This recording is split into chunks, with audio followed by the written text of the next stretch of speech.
Patience. Patience. Oh my God, that is something I've had to work on for many, many years, and I still have days where I have no patience. It's so powerful, when you can have patience. Patience not just for other people, but patience for yourself and with yourself. I remember once reading this great line. I forget who said it. I apologize, but it's such a wonderful line. Patience is the most sincere form of prayer. Now, I'm not a big prayer guy. I'm not a big traditional religion guy.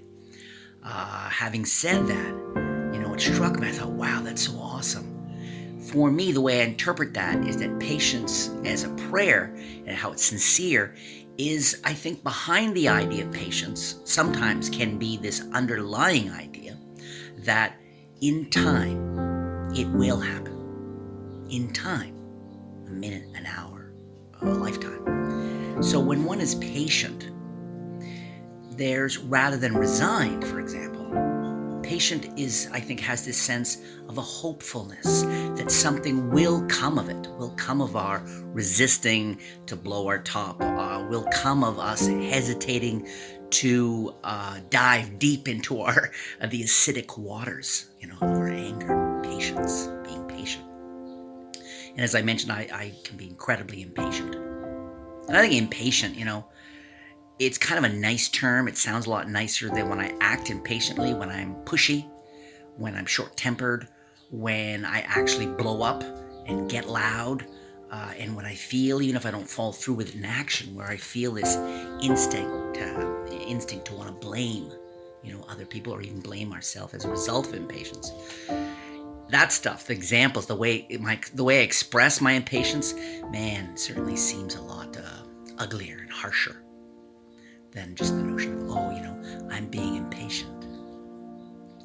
Recently, one of my kids was waiting for my wife, Lisa, to go over to Lisa's school to take care of some stuff.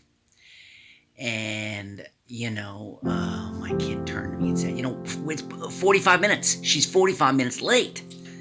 And I turned to my kid and I said, yeah, I know, poor mom, right? My kid said, of course, what do you mean, poor mom? And in the air was this notion, what about poor me? I'm the one who's being patient. I'm the one who's waiting. And one of the many things that helps me find my own patience in a situation is I'm dealing with someone, and you had this happen yourself today or yesterday, the day before. You're dealing with someone, and something they're doing strikes you as, self-centered, unfair, selfish, whatever label we want to put on it, and you're having to be patient. And for me in these situations, it's always about finding various perspectives that can help me access my better or best self, full stop. For the other person's sake, for my sake, for everybody's sake, how can I best access?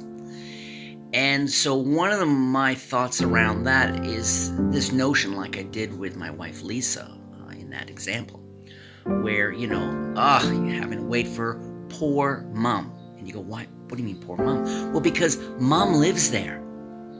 So often the people we are having to be patient with, this is not something like, here we are, we got 5, 10, 15, 20 minutes, whatever, we're trying to be patient with them in a certain way, and then we can go get back to our lives. But these other people, just like they need to be patient with us sometimes, no doubt, is they live there, whether they're running late often, as my wife does, and I have empathy for her. I don't have judgment, I have empathy.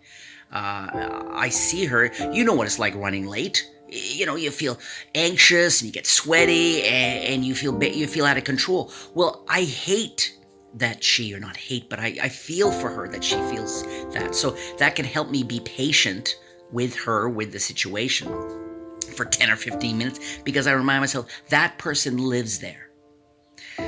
So when we see people who are less fortunate than ourselves in certain ways, maybe it's economics, maybe it's emotional, maybe it's understanding, maybe it's education, and we feel that we are having to, because it's a choice still when we're being patient with them, it helps me to remember that person lives there, that person who maybe knows a lot less than I do about something, they live there. They're there 24/7. I only have to be there for a moment or two with them. That if they're running late, someone who runs late, or someone who is bad at, managing their economics, the friend that once again comes over to you and says, "Hey, can you loan me a few bucks till Friday?"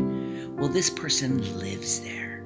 I only have to be there for a beat or two. And I find this notion of keeping in mind the idea that they live there versus what I'm doing. I'm just a tourist in that anxious state for a few beats.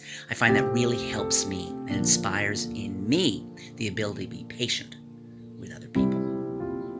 So I hope today you are able to, first, I hope you're challenged today. I think being challenged is great. It also means you're putting yourself in a situation. Ideally, you're extending yourself past your comfort zone for somebody else, right? What a great way to not only give to others, but get strong yourself, get stronger, right? So I hope today you do encounter some challenges as a result of you not just sitting in your routine and sitting totally within your skill set and comfort zone and not stepping out of that at all. Okay, so I hope you are challenged today. And B is I hope that this idea, some of the ideas I've shared here today, help you regarding accessing your more powerful and patient self.